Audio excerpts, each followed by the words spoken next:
오늘 우리 말씀을 보았습니다. 말씀을 보니까 하박국서 3장 2절 말씀입니다. 무슨 말씀이냐면 여호와여 내가 주께 대한 소문을 듣고 놀랐나이다. 여호와여 주는 주의 일을 수년내에 부응하옵소서. 그리고 이 수년 내에 나타내시옵소서. 진노 중에라도 긍휼을 잊지 마옵소서 라는 이야기가 있습니다. 그런데 이 말씀에 보면 뭐가 나오냐면 소문에 대한 이야기가 나오고 부흥에 대한 이야기가 나오고 있습니다. 그래서 부흥 우리가 얼마나 좋아합니까? 특히 목사님들이 제일 좋아하는 단어가 부흥입니다. 그래서 뭐 기도할 때 부흥을, 교회 부흥을 위하여 기도합시다. 부흥을 위해 기도합시다. 부흥합시다. 부흥합시다. 부흥합시다. 그렇게 하도 이야기를 하시고 저도 그렇게 얘기를 했기 때문에 한번 성경을 찾아봤습니다. 부흥이란 단어가 얼마나 있는지 몇 개 있을까요? 성경에 몇 개가 있을까요? 이 구절 딱 한 가지밖에 없습니다. 그 외에는 부흥이란 단어가 없습니다. 그런데 왜 그렇게 부흥을 좋아할까요? 왜 그렇게 부흥을 좋아할까요? 저도 그랬지만 일반적으로 목사님들은 부흥 이러면 뭐부터 커지는 게 부흥이라고 생각합니까? 교회가 커지는 것. 교회가 커지는 게 부흥이다 라고 하는데 오늘 하박국이 어떻게 부흥에 대해서 이야기를 했는지 한번 같이 은혜를 나눠보도록 하겠습니다. 오늘 본문 말씀 보니까 두 가지 이야기를 했다고 했습니다. 첫 번째 소문에 대한 이야기, 두 번째 부흥에 대한 이야기입니다. 먼저 소문에 대한 이야기를 하자면 소문이라는 것은 무엇입니까? 우리가 알고 있듯이 소문이라는 것은 어떠한 이야기가 이야기로 전해지는 게 소문입니다. 사람이 사람의 말을 전하는 것을 소문이라고 합니다. 이 소문은 어떻습니까? 말 없는 말이 어디까지 간다고요? 천리까지 간다 라고 할 정도로 이 말이 얼마나 센지. 그리고 제가 한번 소문에 예전에 어렸을 때 한번 휘말린 적이 있는데 그 휘말린 게 뭐냐면 저랑 친하게 지내던, 저랑 같이 공부하던 여자 동기라고 표현하는 게 낫겠네요. 여자 사람 친구 혹은 요즘 말대로 그런 동기와 함께 지냈는데 그런 소문이 났대요. 무슨 소문이 났냐면 둘이 사귄다. 근데 어디까지 사귀었느냐? 둘이 깊은 관계까지 사귀었다라고 하더라고요. 야, 말이 얼마나 무섭습니까? 소문이라는 게 얼마나 무섭습니까? 그런데 오늘 본문 말씀에서 이야기하는 이 소문은 허망한 소문, 이상한 소문, 말도 안 되는 소문을 이야기하는 것이 아니라 구약 성경에서의 소문은 하나님을 향한 소문이라는 것입니다. 하나님을 향한 소문이 무엇입니까? 하나님이 이 세상을, 이 천지를 창조하시고 또한 천지를 창조하신 이후에 이스라엘 백성들을 위하여 그의 권능의 손을 펴셔서 그 권능의 손으로 이스라엘 백성을 구원하는 놀라운 소문이 이미 퍼졌다라는 것입니다. 누구에게 퍼졌습니까? 하나님을 믿지 않는 이방 민족에게 퍼졌다라고 이야기합니다. 그래서 여호수아서 2장 9절에 보니까 라합이 이런 얘기를 하더라고요. 간담이 녹았다라고 얘기합니다. 간담이 서늘하였다라는 말은 무엇입니까? 그만큼 무섭고 두려웠다라는 의미인데 간담이 녹았다고 합니다. 누구의 이야기를 듣고요? 하나님의 소문을 듣고는 간담이 녹아버렸다고 이야기를 합니다. 그리고 또한 이사야 19장 17절 말씀에 이런 말씀이 있더라고요. 유다 땅 애굽은 두려움이 되리니 이는 만군의 여호와께서 애굽에 대하여 정하신 계획으로 말미암이니라. 그 소문을 듣는 자마다 떨리라 라고 함으로써 하나님의 권능의 힘이 애굽에 충분히 능히 펼쳐졌고 아울러 그를 통하여 이방 민족인 애굽을 비롯하여서 기타 여러 민족들이 두려움에 떨었다라고 이야기하고 있다는 것입니다. 그러니 우리 하나님이 그 소문을 퍼뜨리기 위해서 얼마나 큰 힘을 사용하셨고 얼마나 대단한 힘을 사용하셨습니까? 우리가 잘 알고 있듯이 이스라엘 백성들을 출애굽하기 위해서 하나님께서는 어떤 일을 하셨냐면 홍해를 가르시고 또한 장자를 죽이시고 흑암을 덮으시고 10가지 재앙으로 철저히 애굽을 저주하시는데 애굽을 멸망시키려고 저주하신 것뿐만 아니라 앞으로 갈 가나안 땅의 이방 민족들이 여호수아 2장 9절의 라합의 고백처럼 간담이 서늘해서 간담이 녹아서 없어짐으로써 더 이상 이스라엘 백성과 싸울 수 없는 관계를 만드시려고 하나님께서 미리 권능의 손을 펼치셨다라는 것입니다. 그 손이 누구와 함께 있을까요? 그 손이 누구와 함께 있을까요?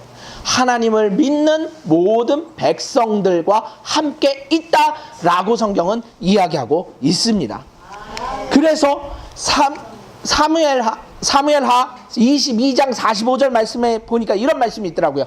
이방인들이 내게 굴복하며 그들이 내 소문을 귀로 듣고 내게 순복하리로다 라고 다윗이 노래했습니다. 참 이것을 통해서 하나님이 어떻게 이스라엘 백성들을 사용하셨고 그 사용하시는 가운데 어떤 능력을 사용하셨는지를 명확하게 구약 성경에서는 이야기하고 있다라는 것입니다. 그러니까 우리가 이사야서 보면 뭐라고 합니까? 두려워 말라 내가 너와 함께함이라 놀라지 마라 내가 너의 하나님이 됨이라 라고 하지 않습니까? 왜 우리의 하나님이 되고 왜 놀라지 말라고 하고 왜 두렵지 말라라고 합니까? 하나님이 우리와 함께 계시는 임마누엘의 주님이 되시기 때문입니다. 그 임마누엘의 주님의 정점의 사건을 보여주신 게 누굽니까? 바로 예수 그리스도께서 이 땅에 오시지 않았습니까? 그래서 그 소문이 하나님에 대한 소문이 이제는 예수 그리스도의 소문으로 바뀝니다. 예수 그리스도의 소문이 어떻게 바뀝니까? 예수님께서 이 땅에 오셔서 우리를 위하여 십자가에 달려 돌아가시고 죽으시고 부활하시고 승천하시고 우리가 있을 예비할 처소에 있을 것이다 라는 소문은 후의 이야기고 병든 자를 고치시고 가난한 자에게 복음을 주시고 약한 자에게 힘을 주시는 놀라운 복음을 허락하셨다라고 성경은 이야기하고 있습니다. 그래서 누가복음 4장 14절 말씀에 보니까 이런 말씀이 있더라고요. 예수께서 성령의 능력으로 갈릴리로 돌아가시니 그 소문이 파다하게 퍼지더라 라고 하고 있습니다. 예수님이 성령의 능력으로 갈릴리로 돌아가셨습니다. 그렇게 돌아가셨을 때에 놀라운 역사가 일어났다라고 성경에서 이야기하고 있고 또한 예수 그리스도의 소문이 널리 퍼져 나가고 있다라고 성경은 이야기하고 있습니다. 또한 마가복음 9장 26절에는 야이로의 딸, 회당장 야이로의 딸을 죽은 자를 고치시는 놀라운 역사. 다시 말씀드려서 죽은 야이로의 딸을 달리다굼 소녀야 일어나라 라고 일으킨 후에 그리고 그 소문이 온 땅에 퍼졌다라고 마태복음 9장 26절에 이야기하고 있다라는 것입니다. 그러니 그 놀라운 소문이 지금 어디에 임하고 있습니까? 우리에게 임하고 있지 않습니까? 아멘. 우리에게 임하고 있다라는 것입니다. 그럼 복음이라는 이 귀한 소문은 어떤 소문입니까? 하나님이 우리와 함께 계시다라는 소문일 뿐만 아니라 또한 예수님께서 우리를 위해서 우리의 삶과 우리의 가정과 우리의 직장과 우리의 모든 것을 지켜보아 주신다라는 것입니다. 심지어 우리의 건강과 우리의 생각과 우리의 마음까지도 지켜주신다라고 성경은 이야기하고 있다라는 것입니다. 그것이 바로 예수 그리스도의 놀라운 소문이라는 것입니다. 오늘 여기 앉아 계신 성도 여러분들께서는 그 소문을 듣고 이 자리에 오시지 않았습니까? 그 소문을 듣고 이 자리에 나와 예수님을 믿고 의지하고 있지 않습니까? 아울러 그 소문 때문에 내 주위의 이웃에게 전도하려고 노력하고 있지 않습니까? 더욱더 전도하시기 바랍니다. 더욱더 기쁨을 같이 누리시기를 축원합니다. 근데 본문에서 하박국은 이런 얘기를 합니다. 하나님의 소문을 듣고 놀랬다라고 이야기를 합니다. 하나님의 소문이 얼마나 대단하면 하박국이 그것을 듣고 놀랬다라고 이야기를 하는데 뭐라고 이것을 다시 표현하자면 어떻게 이야기할 수 있냐면 내가 하나님께서 하시는 일을 예배함으로 바라보고 있다라는 것입니다. 그러면 우리가 하나님의 그 소문, 예수 그리스도의 그 소문을 우리의 삶에 이루어지려면 우리가 해야 할 일은 무엇입니까? 바로 예배를 드려야 한다라는 것입니다.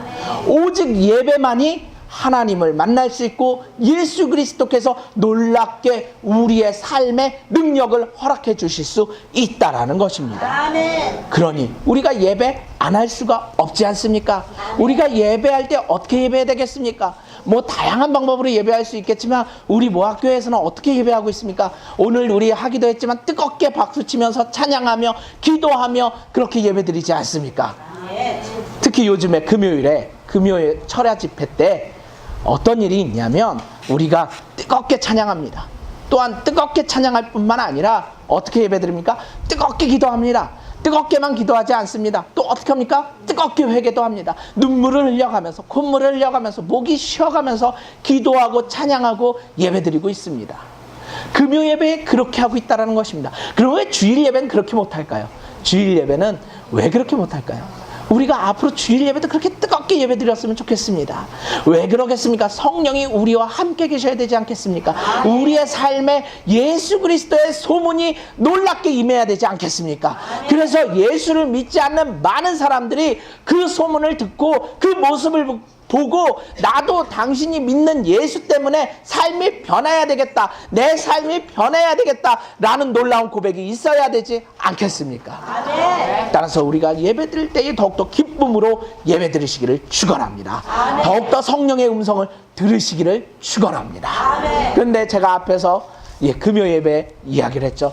여기에 앉아 계시는 성도 여러분들, 여기 장덕현 집사님이라든지, 아니면 우춘자 성도님이라든지, 아니면 김영희 집사님이라든지, 아니면은 최현옥 권사님이라든지, 백이현 집사님이라든지, 아니면 지은이라든지, 지은이 얘기했다. 예. 그리고 또, 시온이도 그렇고요. 또한 성화도 그렇고, 성민이도 그렇고, 나와서 예배 뜨겁게 드리지 않습니까? 그렇게 뜨겁게 드릴 때에 어떤 일이 있냐면, 그 뜨겁게 기도할 때에 눈물을 뜨겁게 흘릴 때에 성령의 뜨거움이 역사가 임한다라는 것입니다. 아멘. 그러니 주일 예배 참석하시는 것도 좋지만 아울러 금요 예배도 같이 참석해서 뜨겁게 찬양하고 뜨겁게 예배드리시기를 축원합니다. 우리가 뜨겁게 예배드릴 때에 아이들뿐만 아니라 우리 집의 모든 것들이 찬양하고 기뻐한다라는 것입니다. 아멘. 심지어 어떻습니까? 목사님도 설교하셨지만 우리 집의 들보도 어떻게 한다고요? 기도할 때에, 뜨겁게 예배드릴 때에 울린다라고 하박국서에서 이야기하고 있지 않습니까? 야, 그 모습을 보면서 우리가 하나님에 대한 소문, 예수 그리스도에 대한 소문을 듣고 이 자리에 나와 예배를 드린다면, 우리가 뜨겁게 예배드려야 할 것입니다. 이 예배를 더욱더 사모해야 할 것입니다. 그렇다면 우리가 소문을 들었으니 이제 해야 할 일은 무엇이겠습니까? 바로 부흥이라는 것입니다. 부흥이라는 것입니다. 부흥이 무엇일까요? 사전적으로 찾아봤더니 쇠하였던 것이 다시 일어났다라는 것입니다. 없어졌던 것들이, 약해졌던 것들이 다시 일어나는 게 부흥이라는 것입니다. 그렇다면 제가 한 가지 물어보도록 하겠습니다. 교회 인원이 늘어나는 게 부흥일까요? 아닐까요? 혹은 나의 사업이 매우 잘 되는 게 부흥일까요? 아닐까요? 혹은 내 가정이 날로 경제적으로 날로 나아지는 게 부흥일까요? 아닐까요? 성경에서는 그것이 부흥이라 얘기하지 않습니다. 부흥이라 함은 무엇입니까? 성경에 보니까 제가 말씀드렸죠. 본문 딱 한 번 나오는데 히브리어로 바이에우라고 한다고 합니다. 바이에우. 이게 무슨 말이냐면 다시 살다 혹은 생명을 불어넣다라는 것입니다. 여기에 영어 공부하는 친구들 몇 명 있으니까 영어로 좀 얘기하자면 renew, 새롭게 하다, 다시 새롭게 하다라는 것입니다. 혹은 restoration 해서 새롭게 고치다, 새롭게 만들다, 이것이 바로 부흥이라는 것입니다. 무엇을 새롭게 만들까요? 무엇을 새롭게 고칠까요? 내 가정을 새롭게 고칠까요? 내 교회를 새롭게 고칠까요? 내 직장을 새롭게 만들까요? 아닙니다. 나의 영혼을 새롭게 만든다라는 것입니다. 나의 영혼을 새롭게 만드는데 어떻게 새롭게 만들까요? 바로 성령으로 새롭게 만들어진다라고 성경은 이야기하고 있습니다. 에스겔서 37장 1절부터 10절까지의 말씀을 보면 어떤 이야기가 있냐면 에스겔이 어떤 골짜기에 씁니다. 하나님의 말씀으로 어떤 골짜기에 쓰는데 그 골짜기에는 무엇이 가득하냐면 마른 뼈들이 가득하답니다. 그 마른 뼈가 가득하는데 하나님께서 뭐라고 얘기하냐면 에스겔에게 그 뼈가 맞으라 라고 예언하라고 한답니다. 그렇게 예언을 했더니 뼈가 각기 맞아집니다. 어떻게 맞아집니까? 두개골과 갈비뼈와 각 뼈들이 각각 맞더니만 그곳에 살이 오르고 그곳에 신경이 오르고 그곳에 가죽이 덮이다라는 것입니다. 아멘. 그런데 그곳에 무엇이 없냐면 생기가 없었다라고 이야기를 합니다.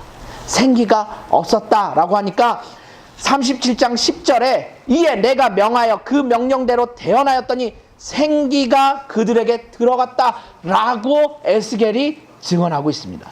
누가 생기가 들어가라 라고 했냐면 하나님이 생기가 들어가라 라고 했을 때 그 생기가 그 죽은 자들에게 들어갔다라는 것입니다. 이것이 바로 부흥이라고 성경은 이야기하고 있습니다. 우리가 희망이 없고 절망이 없고 우리의 삶이 더 이상 힘이 없고 나약하다라고 절망하고 혹은 그 절망 가운데 슬픔 가운데 우리가 주저앉았다면 예수 그리스도로 인하여 성령의 음성으로 다시금 일어날 수 있는 힘을 얻는 것이 그게 바로 부흥이라는 것입니다. 그러면 부흥이라는 것은 내가 먼저 시작일까요? 너가 먼저 시작일까요? 바로 내가 먼저 시작합니다. 나부터 부흥이 되어야 된다는 것입니다. 나부터 회복되어야 된다는 것입니다. 나부터 주님을 만나야 놀라운 부흥의 역사가 일어난다는 것입니다. 그래서 고린도전서 14장 45절에 이런 말씀이 있더라고요. 기록된 바 첫사람 아담은 생령이 되었다 함과 같이 마지막 아담은 살려주는 영이 되었나니 라고 함으로써 오직 예수 그리스도만이 우리에게 부흥을 허락해 주신다는 것입니다. 그러니 제가 앞에서 말씀드린 것처럼 우리 교회 부흥을 위하여 힘씁시다 라는 말이 맞습니까? 틀립니까? 틀리다라는 것입니다. 그러면 부흥은 누가 해야 된다고요? 내가 해야 됩니다. 부흥은 누가 해야 된다고요? 내가 해야 됩니다. 누굴 통해서 내가 해야 됩니까? 예수 그리스도를 통하여 내가 부흥해야 한다라는 것입니다. 그러면 부흥한다라는 것은 결국에 무슨 말일까요? 부흥한다는 말은 결국에는 내가 뜨겁게 성령을 받는다라는 것입니다. 우리가 소문을 들었습니다. 하나님이 놀라운 일을 행하신다라는 소문을 들었습니다. 병든 자가 고쳐지고 죽은 자가 살아나고 또한 가정과 환경이 무너진 자를 일으켜 주신다는 그런 소문을 듣고 이 자리에 나왔다면 내가 지금 해야 할 일은 무엇입니까? 성령 받아야 한다라는 것입니다. 그렇다면 성령을 받기 위해서는 우리는 무엇을 해야 될까요? 성령을 받으려면 무엇을 해야 될까요? 성경에 이야기하기에는 첫 번째 성령을 받기 위해서는 회개를 해야 된다고 이야기하고 있습니다.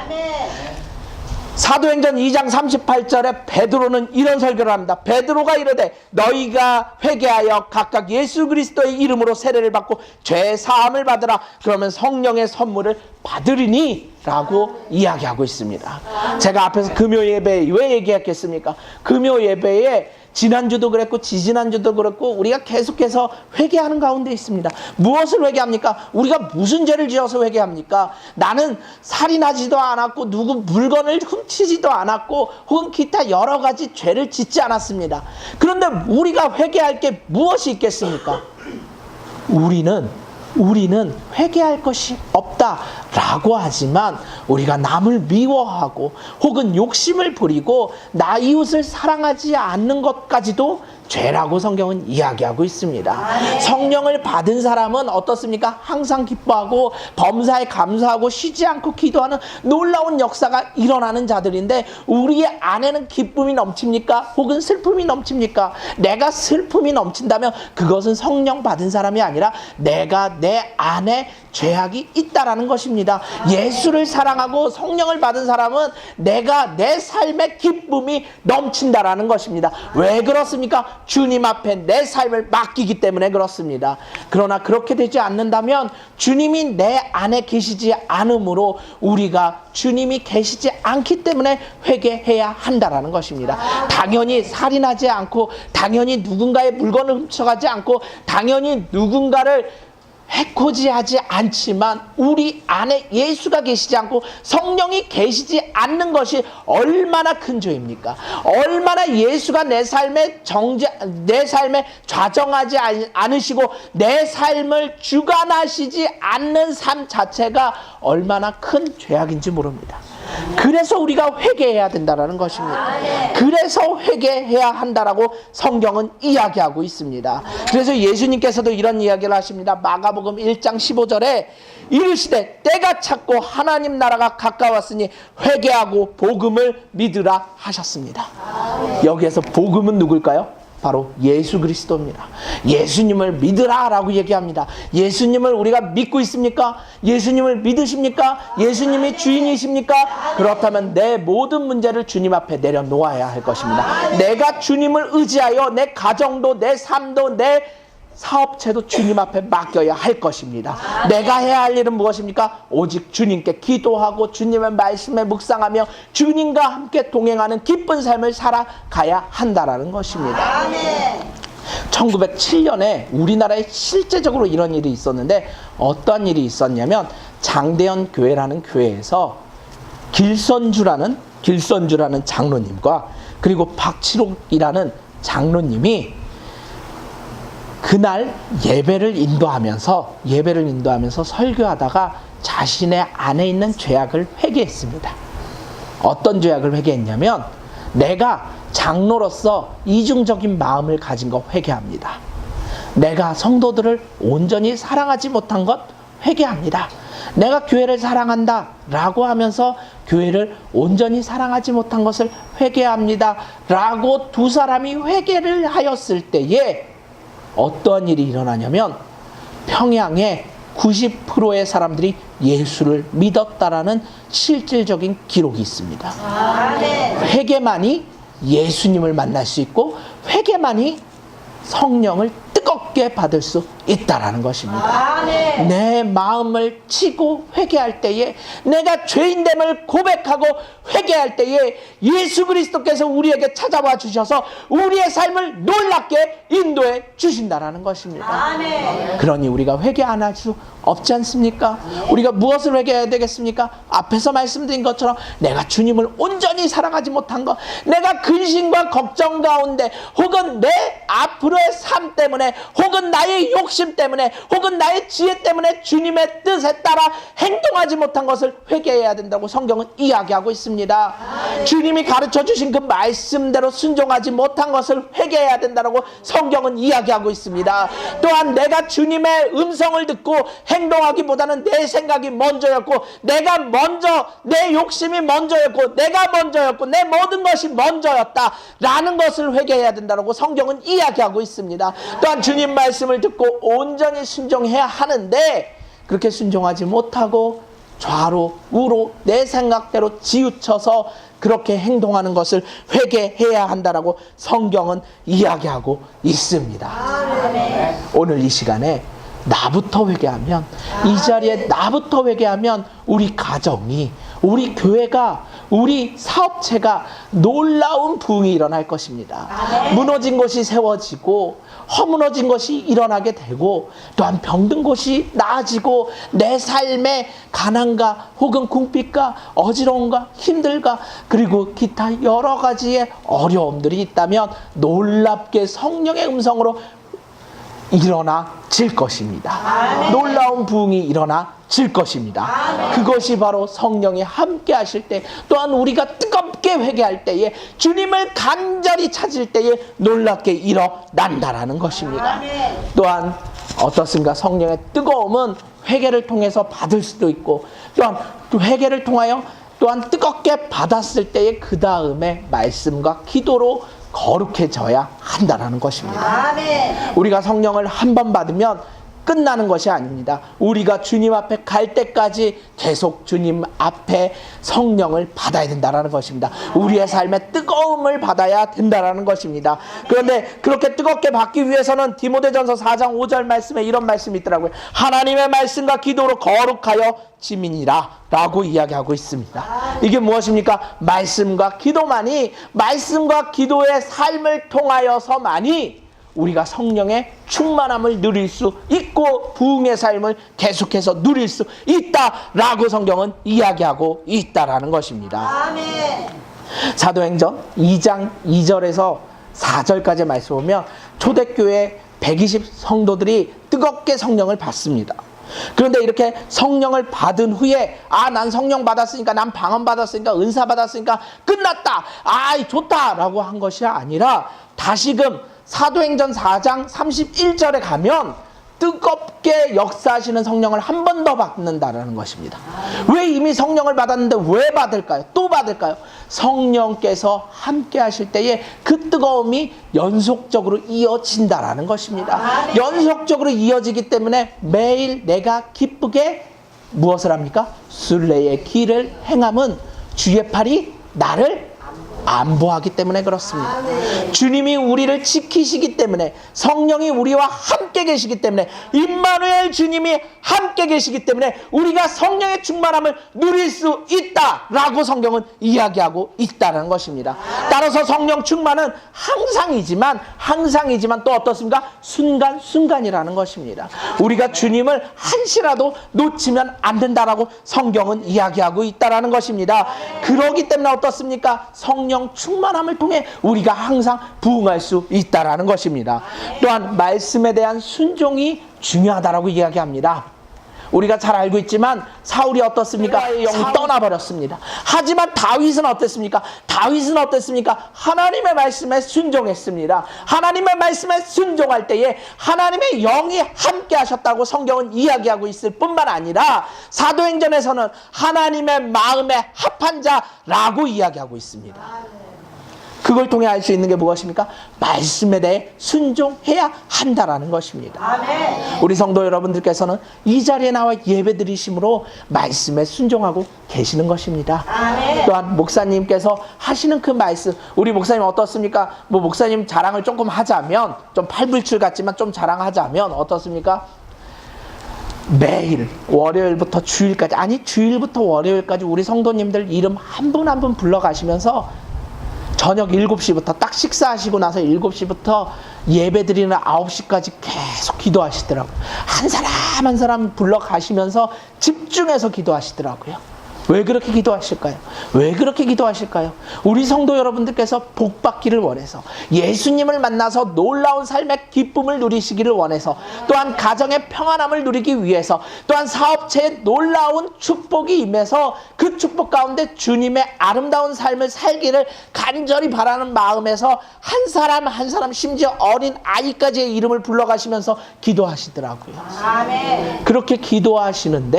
그렇게 기도하시면서 또한 무엇을 합니까? 한 사람 한 사람의 영혼을 놓고 기도하실 때에 그 사람의 영혼의 상태, 그 사람의 현재 상태에 대해서 얼마나 간절히 기도하시는지, 한 사람 한 사람이 어떤 상태인지를 잘 알고 계신다라는 것입니다. 그러기 때문에 목사님께서 가셔서 이렇게 해봅시다, 저렇게 해봅시다 라고 이야기하는 것은 말 그대로 아무 생각 없이 이렇게 할 수 있으면 아마 될 거야 라고 이야기하는 것이 아니라, 한 사람 한 사람 간절히 기도한 후에 그 기도를 통하여, 그 기도의 부르짖음을 통하여, 주님 앞에 듣는 음성을 통하여 찾아가 간절하게 마음을 가지고, 사랑하는 마음을 가지고 권면하신다라는 것입니다. 이렇게 해보자 라고 이야기한다는 것입니다. 그래서 위대하니까, 혹은 주님 만났으니까 그 위대하니까 음성에 순종하자라는 것이 아니라, 주님 말씀에 순종하시는 목사님께서 그 음성을 듣고 권면하시기 때문에 그 음성에 순종하시라라고 말씀드리는 것입니다. 그렇게 순종할 때, 권면하여 순종할 때 어떤 일이 일어납니까? 놀라운 삶의 복이 일어난다라는 것입니다. 놀라운 삶의 은혜가 일어난다라는 것입니다. 내가 기도하는데 왜 응답이 안 됩니까? 내 삶에 왜 부흥이 일어나지 않습니까? 내 삶이 왜 회복되지 않습니까? 내 삶의 성령의 역사가 일어나지 않습니까? 그것은 바로 내가 주님 말씀에 순종 안 하는 것도 있다라는 것입니다. 오늘 말씀에 보면 어떻습니까? 순종할 때 놀라운 역사가 일어난다라는 것입니다. 그리고 마지막으로, 성령을 받은 사람은, 부흥하는 사람은 기쁨의 삶과 감사의 삶을 산다라는 것입니다. 빌립보서 4장 4절 말씀에 이런 말씀이 있습니다. 항상 기뻐하라. 내가 다시 말하노니 기뻐하라 라고 이야기합니다. 이게 누가 썼냐면 바울이 썼습니다. 빌립보서는 바울이 쓰지 않았습니까? 근데 빌립보서를 썼을 때에 바울이 어디 썼냐면 바로 빌립보 감옥에 있었다고 사도행전 16장에서 이야기하고 있습니다. 근데 그 16장 25절에 무슨 말씀이 있냐면, 바울이 신라와 함께 찬양하며 예배했더니 그 감옥의 문들이 흔들리더니 감옥이 무너졌다라고 이야기하고 있더라고요. 우리 같으면 감옥에 들어가면 내가 왜 감옥에 들어갔을까? 혹은 내가 예수를 믿다가 억울한 일이 있으면 내가 예수를 믿는데 왜 복이 없을까? 저도 그랬습니다. 제가 어떻게 했다고요? 결혼 문제 놔두고 그랬다고 그랬죠? 하나님이 능력이 계시면, 능력이 있으시면 여자 하나 그까짓 건 못하십니까? 라고 기도했다라는 것입니다. 근데 그게 이루어질까요? 안 이루어질까요? 안 이루어진다라는 것입니다. 왜 그렇습니까? 불평과 불만이 있었기 때문에 그렇습니다. 하지만 바울과 실라는 기쁨으로 인하여 성령으로 찬양하고 성령으로 예배 드릴 때에 그 감옥문이 무너졌다라고 성경에 쓰여 있다라는 것입니다. 우리의 삶이 무너졌습니까? 우리의 가정이 무너졌습니까? 내가 살 능력이 없습니까? 힘이 없습니까? 내 가정에 삶이 필요합니까? 희망이 필요합니까? 혹은 내 지금 현재 직장에 삶의 희망이 필요합니까? 주님을 만나시길 축원합니다. 그리고 기쁨과 감사함으로 주님을 찬양하시길 축원합니다. 그럴 때 나를 둘러싸고 있는 악한 권세들이 그 찬양과 기쁨으로 인하여 무너질 것입니다.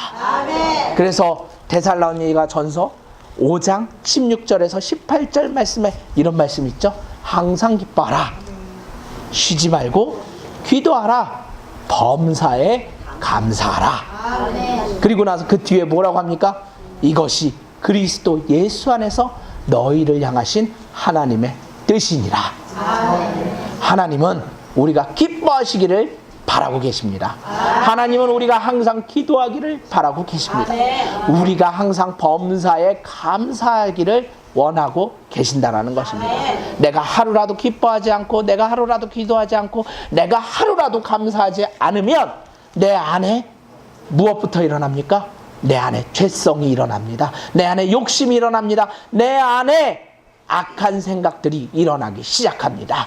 따라서 예수 그리스도로 인하여 내가 항상 기뻐하고 쉬지 말고 기도하며 범사에 감사하시기를 축원합니다. 그를 통하여 예수님 만나시기를 축원합니다.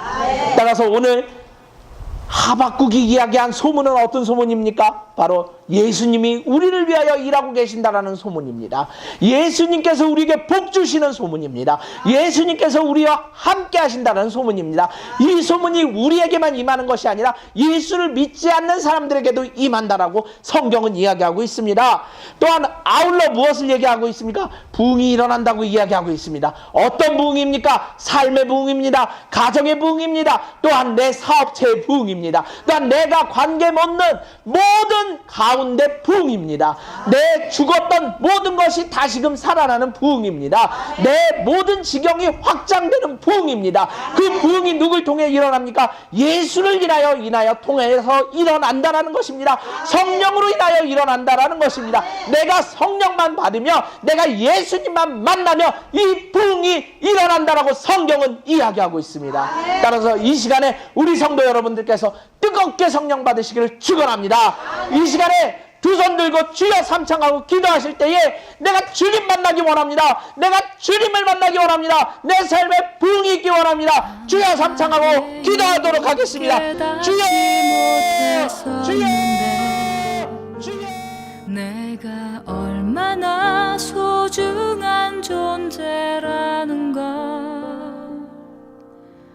태초부터 지금까지 하나님의 사랑은 항상 날 향하고 있었다는 걸 고마워요.